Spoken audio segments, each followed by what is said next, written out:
So, PJ Farley, welcome. Tell me a little bit about the new album. Well, it started out as a little seed of one song about a little over 2 years ago. I had I finished, I completed a song for the first time in a while. Basically, I was kind of, I don't know, I hadn't been writing to the extent that I was. I just being in the baby bubble and, having my kids every day and gigging at night, and it was just I just kind of shut it down for a little bit, just finishing songs. I have ideas and whatnot, but um, and then one day I just started messing around, and I finished the song. I was like, okay, so it's back. Right. you know, Uh-huh. uh, took the lid back off, and didn't really have any plans on doing a record at that point. I just said, all right, I got one song. Let me go and record it because I got to kind of get it out of my head before it can free up space. It's Right, like right. putting it on an external drive. Uh-huh. And then I wrote another one, and then I recorded that. I recorded those two. Then I kind of slowly got the bug to maybe come up with a couple other ones, and it still wasn't sold on putting a new record out, but I was like, maybe I'll do an EP. Uh-huh. There's a lot of effort goes into making a record, and I just didn't know if I wanted to commit to that. But to make a long story short, it became a record, Right. and here we are now, Right. talking about the follow up. Accent to Change is the title, and it's basically songs that have they're all new songs, kind of summing up what's been going on between the time I wrote the first record and now. Right. Right, right. Lots happened. So Wow. And actually, how do you have time with you have Fozzy, you have Eric Martin, you got Trixter, and you got a lot of other bands, you perform with and stuff like that. How'd you actually have time to fit in writing a new album? um, you know, I think once my kids started going to school, Right. once they both went to school, Uh-huh. it was a little bit easier. I started getting my days back, so that helped. I was able to write during the day, and just and once you kind of get back in the swing of it, you find time. Right, right. And then you hooked up with High Vol. How'd that happen? I reached out to Bill over there. I think I was 4 or 5 songs deep into the record, and at that point, I kind of wanted to get somebody else in on it and kind of start setting up a release strategy. Right. And at that time, Bill had, kind of started revamping his label, transforming it from Chavis Records to High Vol. And it just seemed like he was, on the uptick and really, bringing his label to a new level. Right. And I've known Bill for a while, and so I sent him the songs. Asked him if it was something I'd be interested in being a part of, and he was very much interested. So I Cool. was happy to hear that, and here we are. Right, right. I mean, he really does, push his artists. I mean, he has every Mother's Nightmare, and I mean, every time you turn around, he's like posting something on that band and stuff like that. So he is a force in music, especially during like indie label and stuff like that. So Right. and plus he's a good guy, because I know Bill pretty Yeah. good. So kudos to him. Um, like all the bands you work with, naturally Trixter, Fozzy, Eric Martin. What band you know is the most difficult to work with, and who is the best and funniest? Eric Martin. Good. Great question. Um, none of the bands are hard to work with. Right.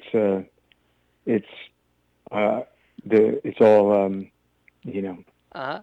a all great situations. Right. Um, And I got to tell you, it's funny.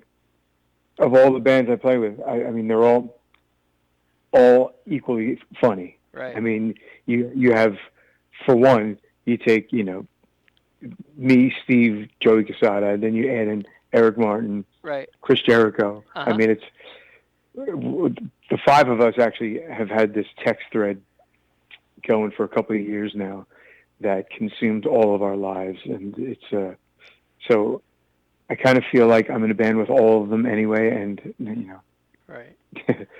now it's kind of come to surface, but yeah, we're a bunch of characters, so I feel like I'm in one big band. Although in a lot of bands, I feel like I'm in one big band. Right. Well, that's So pretty cool. it's Yeah. it's very easy to do. Right. Right. Do you think you'll do In good any company. live shows coming up? I mean, I saw you on your last tour, or your solo material and stuff like that. Hmm. But with the state of music right now, but you did go out with Fozzy, so um, Yeah, go ahead. it's possible. I mean, it's not obviously. I'm not doing a stadium tour anytime soon, Right. but there are smaller venues are starting to open up, and you know, Right. following the guidelines and stuff. I mean, I'm going out. I leave on Thursday with Eric. We're going to do two shows, Right. and in November we got shows. In December got a bunch of shows. So yeah, I'm gonna sneak my way in there. Right. You know, Cool. wherever they'll allow it. Right. You Yeah. know. Wow. Wow. How much different is it from you're playing bass and you're part of a band to when you did your solo stuff when I saw you at Debonair? Is it a big difference? Yes and no. I mean, as you know, I mean, I sing and play guitar, and Right. I'll do it, locally and whatnot. But it's kind of a different setting, But me fronting my own band, doing my own original stuff was something new. At least, I hadn't done that before. Uh huh. So, but it wasn't. I didn't feel like it was challenging. Right. I had to find my kind of groove and my thing, which I thought I did pretty quickly. Right. But it was definitely new. Right. Yeah. But it's fun. It's a different perspective. Uh huh. Um, so yeah, Cool. Cool. Cool. Do you feel there'll ever be another new Trixter album coming? I don't know. It's after before we did New Audio Machine, Right. we were like, no, we're not doing a record. We're just doing some shows. The world doesn't need a new Trickster record. Right. And then we did one, and then we're like, all right, we did one. We got it out of our system. Cool. We're good. Then we did another one. And now we're at the point where the band's not even really functioning at this point. So Right. it's, you know, but that's not to say things don't change. Right. Yeah. So who knows? That's all I can really, Right. say. Right. Who knows? Like like like you said, Fozzy, Eric Morton, stuff like that. Now, when they are looking for a bass player, do you reach out to them or do they reach out to you? How's that work? Well, with Eric called us because he was going to Japan Right. solo to do a couple of shows, and he needed a band, Right. so he called Steve and I to be his band. Right. So we were originally just going to be his backing band, and then the promoters over there got wind that it was a couple of guys from Trixter, so they mentioned maybe doing some Trixter stuff. And Eric's always been our big supporter and fan, so he was excited at that idea. So we wound up doing some Trixter songs, and we did "You'd Stick Out" for my first solo record. It was all his idea. Right. He was like, "Yeah, we should do your songs, and let's do some 40 Foot Ringo. Let's do everything. Let's just have fun with it." So then we brought it to the States because we were having so much fun doing it. And so really, he called us, and with Jericho, Fozzy, him and Rich Ward called me back in, I think, June, because they had dates in August and a whole tour booked for the fall. Right. And Randy, their bass player, just didn't want to do any touring, Uh huh. given the circumstances. So it's kind of on a at the moment as needed situation. So I believe I'm doing the April tour, the tour that was booked for October, got pushed to April. Right. Wow. And so, you know, we'll see what happens then. Cool. But yeah, no, Chris called me and kind of a no-brainer. Right. You know, I think he said, dude, you're my, first call. Right. Yeah. Cool. That's cool. So yeah, it was kind of cool. Wow. Now let's go back to this new solo album. Let's start "Wait and Fade." Was that one of the first songs you wrote? And it's the first song on the album. Is that one of the first songs you wrote, or is it just the way you, put down the songs in order? Ironically, it was the second song I wrote. The first two songs on the record were the first two songs I wrote for the record. Ironically, and I just felt like they were good. It was a good 1-2 punch. Right.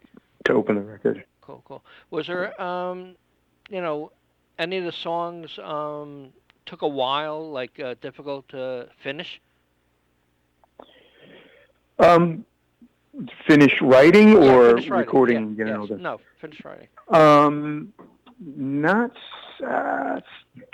Not really. A lot of them came pretty rapidly. I mean, once I started, it wasn't long before they were finished. Right. Maybe one or two took me a little while to really fine tune and get it how I was hearing it. Right.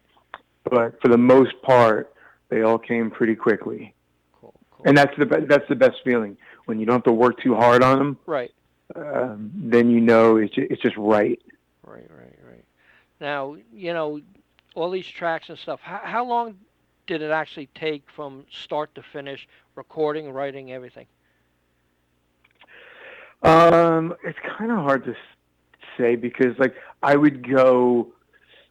Let's say the first two songs I recorded out in Michigan, they were done in 3 days, done and finished. And then I waited another probably 4 months before I recorded another song, and then I waited another couple of months before I recorded more because I was going out to L.A. to work with Sahaj from Ra, and he's a busy guy. So when I would go to his house and record, I would go lay down the basics basically, and then I would let him finish it. Right. Wow. And sometimes that took months just because he had a lot going on and he works at his own pace. So, I mean, literally I would record a song and I wouldn't get it finished until for 6 months. Right, yeah, wow.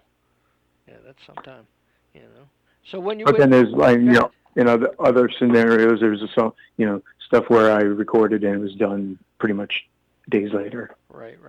When you hand this material to Mr. Chavez, what was the reaction? Bill he loves music, man, and he recognized it. It's not kind of like with my first record where people weren't kind of, they didn't know what to expect from me. But I mean, he heard the first half of the record, so he knew where I was coming from and where I was headed. Right. And he loved it because it was something different for him. Right. And for his label.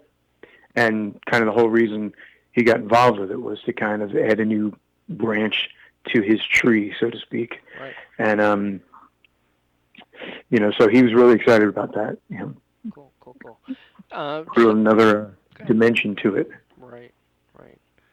Do you have anything coming up, that you're working on, or you going out with anybody else right now, or what's up?